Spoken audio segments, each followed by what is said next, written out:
ছত্রপুর বনের মধ্যে একটি কুঠিরে টুনি ও টুনা বসবাস করত এবং সেই বনে আরেকটি কুঠিরে ফটিক শিয়াল ও তার স্ত্রী বসবাস করত এবং সেই বনে যত পশু ছিল সবাই মিলেমিশে বসবাস করত সুখে এবং আনন্দে। একদিন রাতে সেই বনের পশ্চিম দিকে একটি ডাইনি আসে এবং সেই বনের একটি গুহায় থাকতে শুরু করে। তারপর থেকে রাতের সময় বনের পশ্চিম দিকে যে প্রাণী যেত তাকে সেই ডাইনি খেয়ে নিত। সেই ডাইনিটি এক এক করে অনেক প্রাণীদের খেয়ে নিয়েছিল। তারপর একদিন রাতে বনের সেই পশ্চিম দিকে যখন একটি হরিণ যায় তখন সেই ডাইনিটি সেই হরিণটিকে খেয়ে নেয় এবং এই ঘটনাটি টুনির বন্ধু কালো কাক দেখে ফেলে। তারপর দিন সকালে টুনি ও টুনা তার বন্ধুদের সাথে দেখা করার জন্য বনে যায়। সেখানে গিয়ে টুনি বলে যে বনে এক অদ্ভুত জীব এসেছে যে সব প্রাণীদের খেয়ে ফেলছে, আমাদের সাবধানে থাকতে হবে। হ্যাঁ টুনি বন্ধু, বনের পশ্চিম দিকে একটি ডাইনি ঘুরে বেড়াচ্ছে যে সব প্রাণীদের খেয়ে ফেলছে। তারপর টুনি ও টুনা সেখান থেকে চলে আসে তাদের বাসায় এবং রাত হয়ে যায়।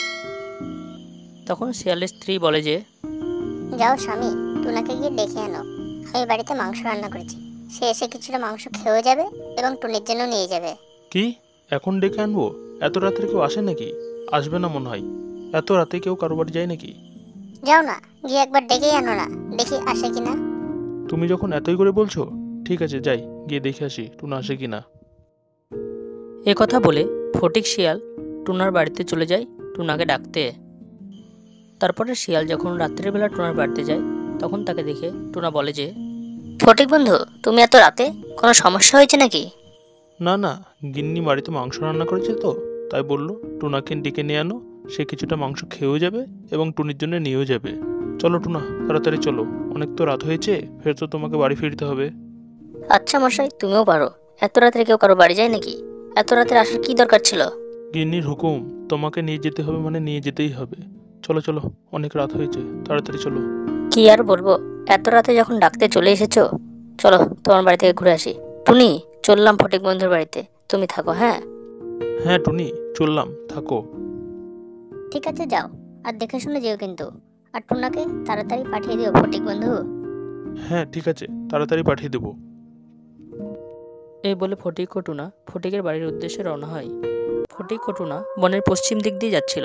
তখন তারা রাস্তায় একজনকে শুয়ে থাকতে দেখে। তখন ফটিক বলে কে তুমি? বনের পশ্চিম দিকে এত রাতে একা একা শুয়ে আছো? যাও বাড়ি যাও। কই উঠো, যাও হটো, রাস্তা ছাড়ো।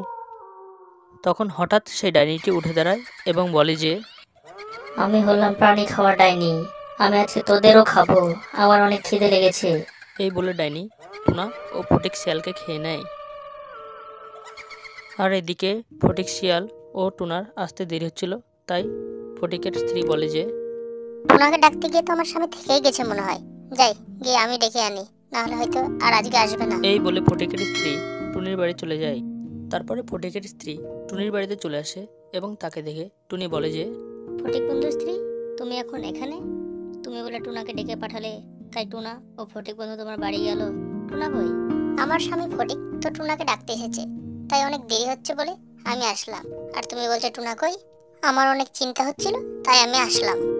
কি, ফটিক বন্ধু ও টুনা তো অনেকক্ষণ আগেই বেরিয়েছে, এতক্ষণে তো পৌঁছে যাওয়ার কথা, এখনো পৌঁছায়নি। হায় ভগবান, বনের সেই পশ্চিম দিকে তো অদ্ভুত প্রাণী ঘুরে বেড়াচ্ছে, তাদের ধরে নিল না তো?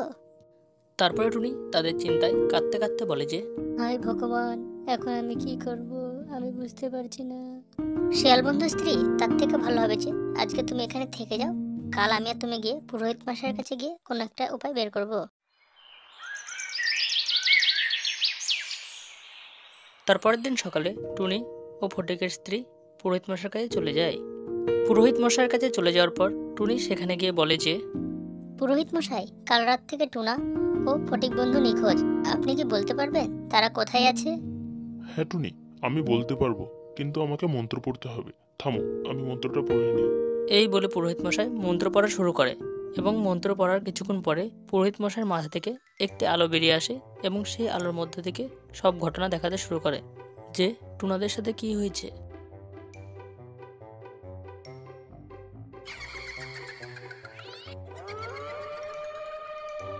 এগুলো দেখার পর টুনি বলে যে এবার আমি কি করব পুরোহিত মশাই, আপনিই বলে দিন।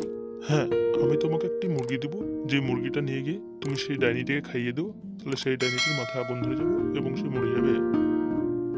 ধন্যবাদ তান্ত্রিক মশাই আমাকে সাহায্য করার জন্য। আজকে ওই ডাইনির একদিন না আমার একদিন, আজ ওকে মরতেই হবে। তারপর রাত্রি নামার সঙ্গে সঙ্গে টুনি ও ফটিকের স্ত্রী বনের সেই পশ্চিম দিকে চলে যায়।